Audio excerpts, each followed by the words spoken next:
Same pero iba! Mga banggang oras natin, 5:37 na. Nako, grabe, uuwian na naman ng mga bangga natin. Napakabilis talaga ng panahon, Jimbo. Totoo, nako. At syempre, sa lahat din ng mga bangga natin na nakaraos na naman ng Tuesday, tapos na naman at uwian na naman. Syempre, tuloy-tuloy lang ang buhay. Ganyan naman talaga, di ba? Yes. Kaya kailangan natin magkayod dahil ilang tempo na lang ay malapit na naman ang sahod. Totoo yan. Yung iba dyan, waiting na lang kada sahod. Pero uutang muna tayo. Bilang Totoo. sa pecha, peligro, iyak na naman. Alam mo ba sa ano pala, yung pag sa ibang bansa pala, kapag hindi uso yung yung may cash ka talaga, karamihan doon talaga meron kang utang. Kaya nga nauso din, di ba, yung credit mga card, loan, may mga loan. student loan. Ganun pala kaya sabi ng mga nino ko, hindi, akala mo ba lahat yun cash, lahat yan, ilulugan namin, installment yan. Kaya dito sa atin sa Pilipinas, swerte pa tayo kasi nakakasurvive pa Actually, tayo. oo. Diba? Bilang mataas din ang tax dun eh. Hindi ko rin talaga masabi, alam mo yun, kahit na nandito ka o sa ibang bansa, ganun din. Kaya nga buti na lang, no, merong credit card kahit pa paano nakakasalba. Kahit pa Totoo. paano. Sana all. Sana all na-approve. Oh, well, eto na. Huwag na natin patagalin, partner. Dahil ngayon po ay Tuesday. It's time to choose. Oh. Eto, meron tayong story time. Dahil sa ating nag-message sa akin, alam mo, eto well, eto, normal to nangyayari sa atin. Sabi to ni ate. Kasi nalilito daw siya. Oh. Kasi gusto daw niya mag-business. Okay. Pero nagtatrabaho siya. Ngayon, since na Tuesday, tinatanong Jimshi, kung kayo ba, ano bang pipiliin niyo, maging empleyado o maging negosyante? Ay, Diyos mio, no-brainer. Nako, patay Ay, di tayo. syempre kung may pera rin lang. Ikaw, partner, ikaw. Magnenegosyo ko syempre. Negosyo, okay. So, handa mong i-give up yung trabaho mo? Hindi din.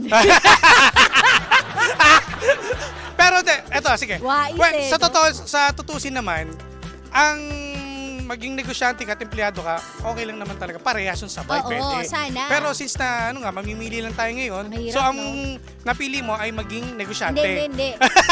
Binabawi ko mahirap. Hirap, no? Siguro kung...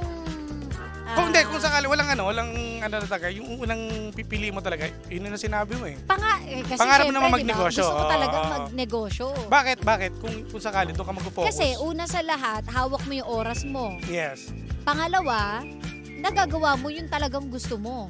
I mean, di ba, syempre... Kasi ikaw yung boss eh. Ikaw ang boss. Oo, Ikaw ang boss boss. ka eh. Oo. So, lahat ng ideya mo, di ba, nandoon sa gagawin mo, sa negosyo mo. Oo. Mailalabas mo lahat-lahat. Sarili mong diskarte. So, kung magkakamali ka rin, ikaw Ikaw rin rin, lang ang oo. sasalo nun. Sa akin naman, partner, ang gusto ko, empleyado pa rin. Bakit? Ba't ko nasabi? Kasi bilang isang empleyado, syempre, kapag magbi-business ka, sabi mo, gaya na sabi mo, hawak mo yung May oras risk. mo. Oo, may risk kasi dahil nga, ang hirap maging negosyante dahil hindi mo Oo. alam kung magkiklik or magbo-boom yan. Mm-mm. Bilang isang empleyado, may oras lang, may office hours. Pagdating ng Ah, alas 5, ayaw mo. uwian na. Ayaw mo So tapos magtrabaho ng mahaba. tapos na yung trabaho mo. Oo. Kung may Sa pera ka bagay, pa, may point. may pera ka pa. Not unlike sa pagiging negosyante, hanggang sa bahay mo, dala-dala mo pa rin yung, di ba, yung... Ikaw mag-iisip ng Oo, lahat-lahat, di ba? Oo. May contingency ka pa. Paano Yes. kapag nagkaganito? Di ba, pag May point. pag empleyado ka naman, sa bahay ka lang, at least tapos na yung trabaho mo, iba na yung buhay mo pag ikaw yung nasa labas na ng kumpanya. Oo. Di ba?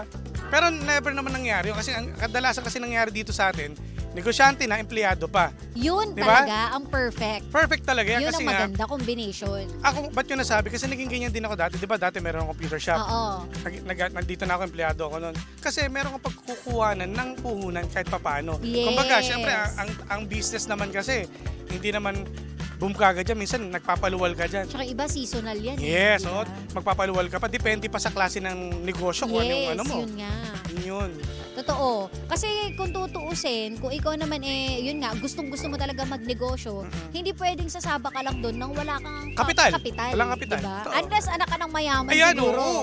Alam mo, yung in a perfect world, yun sana ang gusto ko. Kung anak ako ng Ano ba, mayaman, lusyo tayo, yan, di ba? lusyo tayo. Ganyan. Oo, mga Di ganyan. syempre, mag-aksaya ako ng pera. Oo. Negosyo, try. Kapag nag-fail, di next uli. May ibang ano naman. Pwede. Pero kung kunwari, bilang Normal tayo na ordinaryong mga ordinaryo, mamayan oo. tayo, mahirap sumugal sa negosyo nang wala kang pagkakapitan. Correct. Kumbaga, ito yung pinaka-safe na pamamaraan. Totoo, Maging totoo. empleyado ka habang nagsa-side hustle ka. Or hindi naman, kung alam ba, kung matagal ka sa kumpanya, di ba, nasa edad ka na rin, Mm. nagretiro ka, may makukuha ka dyan di ba? Oo. So yun ang karamihan naman ganun ang ginagawa na nagbibisa SSS, sila after na GSIS. nilang magretiro, di ba? May Oo, ganun. pwede rin yun, di ba? Ayun nga lang. Lahat naman siguro tayo, pinangarap natin na magkaroon ng sarili Oo naman, negosyo, di ba? negosyo. Ng sarili mong oras, hawak mo. Pero alam mo, sa totoo lang, ang sabi ng mga negosyante, no, mas mahirap maging negosyante dahil nga hindi lang 24 hours talagang alam mo yun, Kasi talagang kahit na, kahit natutulog ka ata nagko-compute utak ka. mo nandun Correct. Diba? Isa sa alang-alang mo yung buhay ng mga tauhan mo, Mm-mm. di ba? Kaya nga What if walang benta bukas? Kaya nga di ba sabi nila kapag daw magninegosyo ka, pare ang sugal. Yes. Di ba? Talagang handa ka rin dapat kung ano Mahaba dapat ano Sige. mo, ang PC mo yung dyan. PC mo, pasensya, Mm. at pera. Tama. Kaya nga di ba dapat pag nagbi-business ka, alam mo na, yung magaling kang magaling kang nang mag-budget Alam mo na yung mga ilalabas mo at alam mo na rin kung ilang taon bago mo makuha yung ROI mo. Correct. Totoo. Tsaka may plan A ka hanggang Z. Di ba? Kasi ako nung nag-business ako ng computer shop, ito yung mga wala pa masyadong computer, yung mga karamihan nating mga pangga sa bahay nila. Karamihan dyan nasa computer shop, di ba? Yung time na yun, sinamantala ko yun. Hanggang sa ilang years din, nakuha ko ni ROI ko dun At least kahit paano, alam ko sarili ko na, nabawi ko kahit Nabawi paano. mo. Kung baga ito, yung mga ano na lang to yung pasobra la lang Yes. Magsarado man ako o ibenta ko itong mga computer, bawi na. Ganun na naman. Yun Tsaka din ako. diskarte lang talaga. Tsaka bilang, Jibo, pareho tayo ng wiring ng utak Gusto kagad natin may ROI. Oo, ganun Alam mo yun? Yung pipilitin mo makuha mo na yung nilabas ko Hindi Ganun, pwedeng ganun. sa loob ng isang taon tsaka ako pala mababawi. Yes. Kailangan 6 months pa lang meron Oo. ng ROI. Kaya nga nasa ano rin to kung ikaw naman yung magninegosyo, dapat may sipag ka rin dito at tiyaga dito. Uy, totoo Hindi lang boss, hindi lang porket marami ka ng pera, naka-ready sa negosyo, sitting pretty ka lang. Oy, tinututukan ng business. Oo. Hindi Pati mo pwedeng iasa sa inventory. iba. Hindi mo pwedeng iasa yan. Naalala mo yung nag-milk tea? Namatay ako kasi, alam mo yun, social media, hawak mo. Oo. Yung Ramdam pagbibilang kita mo ng nun. baso, Ramdam hawak kita mo. nun. Ikaw pa minsan magtitimpla kasi hindi papasok yung tao. Totoo. Ultimo pag-order sa yelo, ikaw, Mm. pati yung mga supplies nyo. Mm. So, mahirap talaga siya. Hindi siya basta-basta. Tsaka yun nga yun, di ba sabi ko, kapag ikaw magdinegosyo, make sure na kaya mong tutukan. Kasi, di ba, minsan, ito nangyayari to sa mga may negosyo. May iba dyan na kumuha ng tao kung nakupitan ka Uy, totoo yan. Diba? Sasabihin na kita, may babayaran sir, may babayaran. O yun pala, wala naman. Correct. Lalo na pag di mo alam yung mga timpla. Yan. Ayan. Hindi ma'am, kasi sumobra po yung asukal natin, kulang na. Yes. Patay. At saka ang bottom line nito, kapag magbi-business ka, dapat may alam ka. Oo, hindi Hindi lang basta alam mo lang na may Correct. gusto ko ng ng milk teahan. Oo. Tapos ganun lang, pero hindi mo alam yung mga pasikot-sikot Alam mo dyan. dapat lahat. Hanggang sa paggawa ng yelo, pag-order mo Yes. ng yelo, bilang mo yan. Totoo. Alam mo. Yung lahat Pati yan, yung sa partner. pearls, lahat Oo, yan. yung mga supplier, 'di ba? Yung Correct. mga lahat ng in-order mo, 'di ba? Dapat may alam ka diyan, Hindi hindi ka lang basta lang pasok. Kaya ganun talaga ang negosyo, no. ang Kaya good luck po saya. sa mga nagpaplano, lalo na sa mga kabataan natin. Alam mo, kabataan yun, negosyante na Oo, Ang in ano fairness na nila ngayon, ngayon, Kasi yun ang makapatok ngayon. Alam mo naman yung mga, di ba, karami na yung mayaman mga kabataan. Pero yun kasi, nag-invest yan. Tsaka tinututukan nila yung negosyo. Yay! Very good yan. Very good. Very, Good very kayo. good. Very. Yun nga ang sabi, ang unang step daw ay begin mo. Mag-start ka muna. Basta start. Lakas ng loob. Oo, Ganun lang. hindi pwedeng plano lang tayo ng plano. Kapag gusto mo, push mo na. Correct. Tsaka pag empleyado ka pa, all good yan. Basta wag mo lang bitawan. Pwede mo naman pagsabayin, basta kaya mong tutukan. Okay? Ay, nako. Oo, kaya ha. Basta kailangan, meron kayong pera. Oo, totoo naman Hindi talaga. yung magnenegosyo ka, wala kang pang kapital. Maglalabas ka naman talaga dyan, partner Hindi talaga Oo. posibleng hindi. Ayan, tama. Sabi nga ni Rocky Alex, side hustle is the key. Yes, di ba? Unless anak tayo na milyonaryo. Ito, sabi naman ito, it depends naman po kung kaya ng time management kapag sabay ang trabaho at negosyo.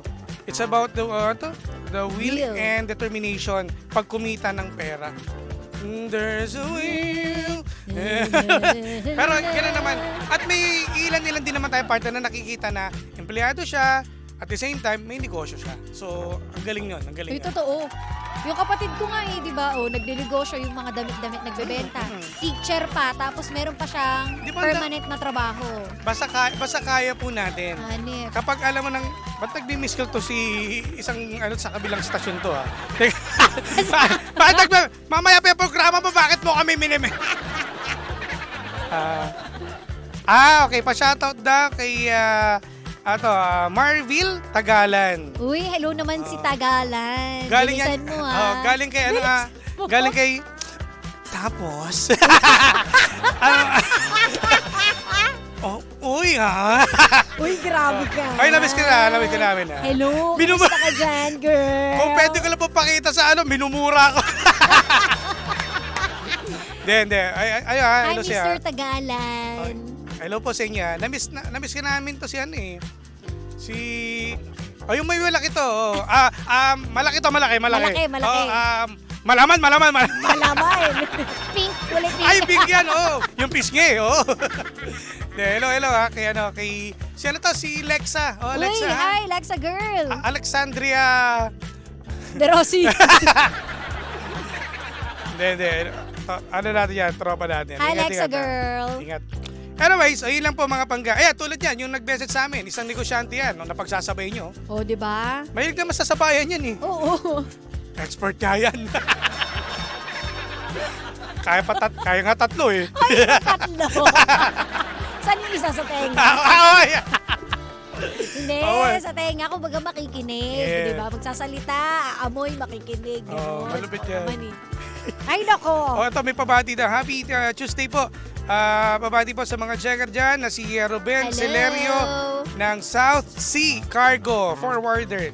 The best ang Energy FM po dito kahit sa biyahe. Ay, maraming salamat Uy, ha. Toroy. JR Lucas. Hello ko sa inyo. Yan lang. Ayan. Nahulaan nila sa sa Comsec. Kung sino. Kapag mga malalaki talagang hindi natin makakalimutan yan. Kaya nga, naku, paano ko pag nawala, di maliit. Isang malaking lato-lato yan. Oo, di ba? Butong pakwan naman, partner. At least hindi pa Oo, di ba? Hindi pa pantal, Oo. Hayop ka, May Jibo. lamang Oo pa rin ka yan. naman. Mas paborito ko yung butong pakwan. Minsan may pagkaano ka talaga eh. Exit na tayo. Dibel. Anyways, ay maraming salamat sa inyong pagtutok po ngayong pong Tuesday. Naka, grabe, ha? Yes! Kaya naman mga bangga, panibagong drama na naman ang hindi natin nasolusyonan pero ating napag-usapan. Kaya masasabi ng Jim si Johnny ay, anong drama mo? O pahabol tayo mga taga-Antipolo sa Mission Hills. Driver po na laging nanonood po at nakikinig sa Energy FM si Sander Origanes. Hello! Uy, black and white daw ang team namin. Alam mo hindi po kami nag-uusap ng gym. Oo, totoo. Lagi lang talaga nagkakapareho. At sa Pasay daw, nakatambay sa ilalim ng puno. O yung mga mga MC taxi natin, ingat kayo dyan. At sa lahat ng Grab drivers. Hello! Hey! At dahil dyan, susunod na The Monarch of Philippine Radio! Walang iba kundi si Kuya Chico! Kaya walang maglilipat mga pangga. And kami po'y magpapaalam na nakasama't nakapiling ninyo ang nag-iisang pabebot na si Sheena. At ang inyong Jimbalicious DJ, ako pa si Jimbo. Dito lang yan sa programang Anong drama mo? Number 106.7 Energy FM. Bangga, wag mo sabing radyo, sabihin mo.